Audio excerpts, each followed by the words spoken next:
हम लोग नरेशन का पार्ट 7 जो कि इनडायरेक्ट स्पीच में इम्परेटिव सेंटेंस को कैसे बदलते हैं, इम्परेटिव सेंटेंस क्या होता है और इम्परेटिव सेंटेंस के कितने रूप हैं, लेट से रिलेटेड इम्परेटिव सेंटेंस क्या होते हैं, इन सब चीज़ों का डिटेल में अध्ययन करेंगे। बिल्कुल बेसिक से एडवांस तक जाते हुए हम लोग नरेशन का पार्ट वाइज अध्ययन करते हैं। तो आइए आज के इस वीडियो को हम लोग स्टार्ट करते हैं। जैसा कि यहाँ है कि इम्परेटिव सेंटेंस तो वे वाक्य जिनसे order, command, request, press, suggestion, advice आदि का बोध होता है ना, उन्हीं को तो इम्परेटिव सेंटेंस कहते हैं, उसे ही इम्परेटिव सेंटेंस कहते हैं। Rules for changing into indirect speech. अब इम्परेटिव सेंटेंस को इनडायरेक्ट स्पीच में कैसे बदला जाता है, इसका रूल्स देखा जाए तो फ्रेंड्स, यदि रिपोर्टेड स्पीच में इम्परेटिव सेंटेंस आए तो उसे इनडायरेक्ट स्पीच में इस प्रकार से बदला जाता है। क्या रूल है, तो आइए आगे देखते हैं। कुछ चीजें आपको स्क्रीन पर दिख रही होंगी कि रिपोर्टिंग वर्ब से, सेज या सेड को अर्थ के अनुसार कैसे बदला जाता है। यहाँ ध्यान से बिल्कुल देखना पड़ेगा। देखिए, आर्डर होने पर अगर से रहेगा तो आर्डर में, सेज रहेगा तो आर्डर्स में और सेड रहेगा तो आर्डर्ड में बदल देंगे। उसी तरह से रिक्वेस्ट होने पर से रहेगा तो रिक्वेस्ट में, सेज रहेगा तो रिक्वेस्ट्स में और सेड रहेगा तो रिक्वेस्टेड में चेंज करेंगे। कमांड होने पर से रहेगा तो कमांड में, सेज रहेगा तो कमांड्स में और सेड रहेगा तो कमांडेड में बदलेंगे।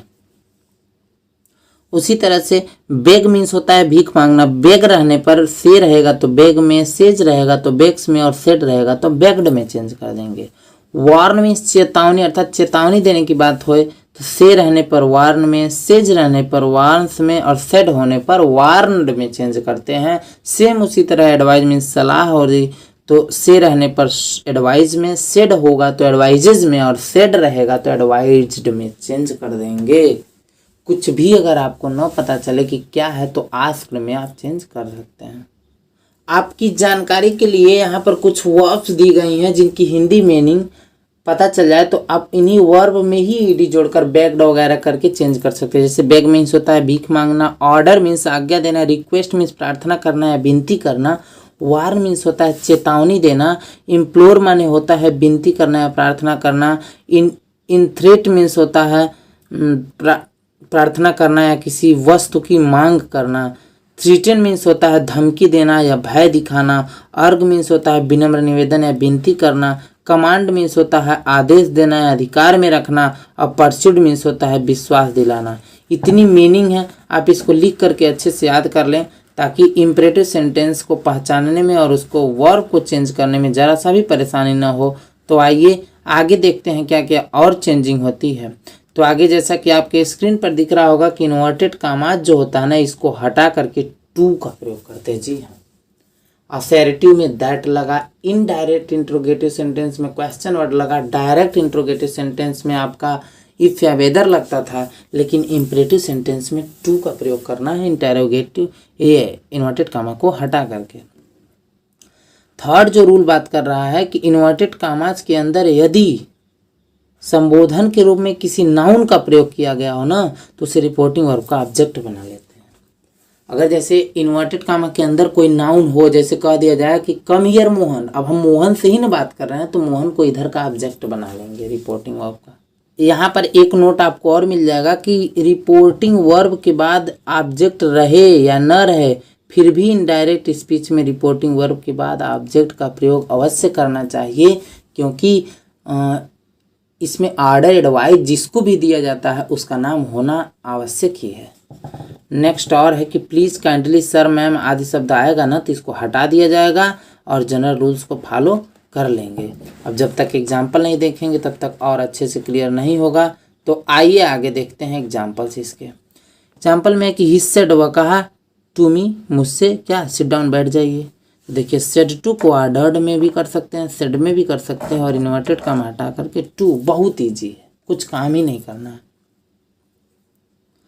जैसे दूसरा क्वेश्चन है कि the inspector said to him, inspector ने उससे कहा, क्या किया, कॉल द विटनेस, गवाह को बुलाओ। कुछ नहीं, सेड टू को ऑर्डर्ड में, इन्वर्टेड कामा को टू में, बस, और सब कुछ वही है। एकदम ईजी है, बिल्कुल आपको एक ही बार में समझ में आ जाने वाली चीज़ है, ज़्यादा परेशान होने की कोई ज़रूरत नहीं है। बिल्कुल समझ में आ रहा होगा। जैसे नेक्स्ट क्वेश्चन है कि ही सेड, वह कहा madam tell me the answer, मुझे आंसर बताइए। देखिए मैम से कहा तो मैम को इधर का ऑब्जेक्ट बना लेंगे, तो सी रिस्पेक्टफुली रिक्वेस्टेड टू मैडम, वह रिस्पेक्टफुली मैडम से रिक्वेस्ट की क्या, टू टेल। अब देखिए मी चेंज हुआ है हर से, सी हुआ है, सी से चेंज हुआ है तो हर आ गया, तो to tell her the answer. इस एग्जाम्पल में देखिए प्लीज आया है तो प्लीज को बिल्कुल हटा देंगे, प्लीज को हटा देंगे। सी सेड टू मी, वो मुझसे कहा please help me to cross the road, cross करने में रोड को मेरी सहायता करे, तो देखिए प्लीज को हटा देते हैं, इन्वर्टेड कामा को हटाकर टू लगाएंगे, सेड टू को रिक्वेस्टेड में बदल देंगे। बिल्कुल ईजी है, आपको एक ही बार में समझ आ जाएगा। अगर आगे बात किया जाए निगेटिव इंपेरेटिव सेंटेंसेस की, तो निगेटिव इंपेरेटिव सेंटेंस सामान्यतः डू नॉट या डोंट या नेवर से स्टार्ट होता है। इसको चेंज करने का रूल क्या है, तो देखिए रिपोर्टिंग वर्ब को पहले की तरह ही करते हैं, जैसे सेड रहेगा, सेड, आर्डर, एडवाइज, रिक्वेस्टेड, आदमी पहले से ही बदलेंगे।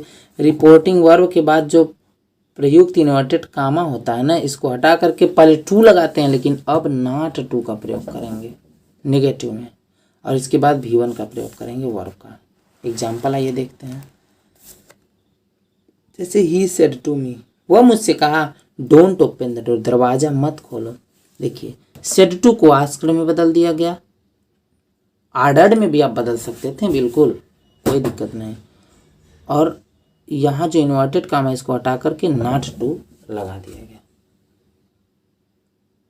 नेक्स्ट एग्जाम्पल है कि he said to me, वो मुझसे कहा डोंट डिस्टर्ब मी, मुझे परेशान मत करें, तो he asked me not to disturb him, मतलब मी को चेंज किया गया ही से, तो हिम हो गया।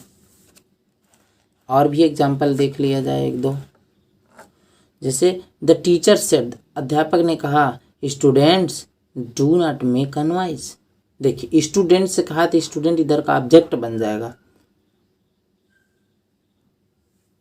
तो द टीचर सेड को ऑर्डर्ड या सेड में कह सकते हैं, इनको हटा करके नॉट टू लगा देंगे, स्टूडेंट को ऑब्जेक्ट बना देंगे, मेक ए नॉइज को अपने जगह पर रहने देंगे ताकि अच्छे से क्लियर हो जाए।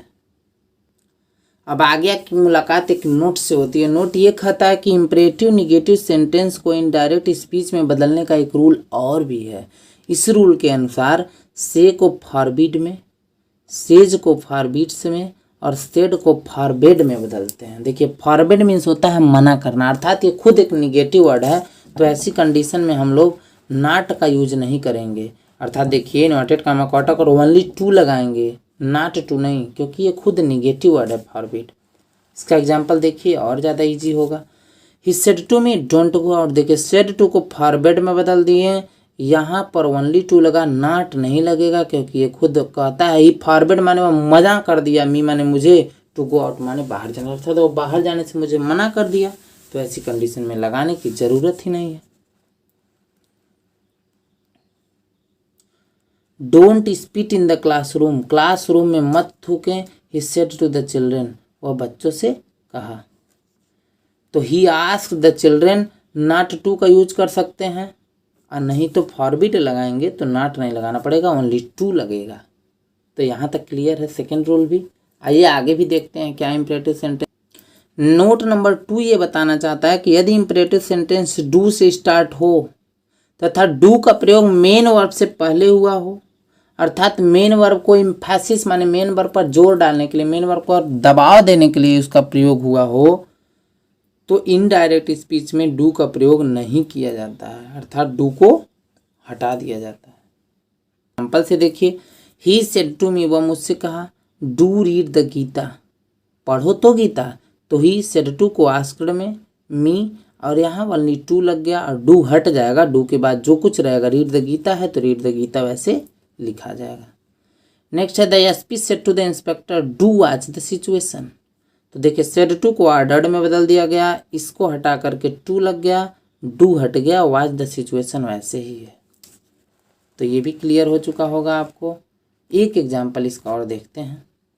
सी सेड टू मी, वो मुझसे कहे do have a cup of coffee, अरे कप ऑफ कॉफ़ी हो जाए, तो सेड टू को रिक्वेस्टेड या ऑफर्ड में बदल देंगे, इन्वर्टेड कामा हटा करके टू और डू को हटा ही देंगे और उसके बाद जो कुछ भी रहेगा उसको लिख लेंगे। तो देखिए बिल्कुल इजी वे में बेसिक से लेकर के एडवांस तक का आप इम्परेटिव सेंटेंस देख चुके हैं। अब इस वीडियो को हम लोग यहीं रहने देते हैं। इसके बाद का जो नेक्स्ट वीडियो होगा ना, उस वीडियो में हम लोग लेट से स्टार्ट होने वाले जो इम्परेटिव सेंटेंस होते हैं वो कितने टाइप के होते हैं और क्या क्या उसमें आता है, कितने रूल्स होते हैं, सबका इनडायरेक्ट स्पीच कैसे बनाते हैं, ये सब हम लोग आगे के वीडियो में कवर करेंगे। तो इस वीडियो को वंस अगेन यहाँ तक देखने के लिए so many thanks and thanks all.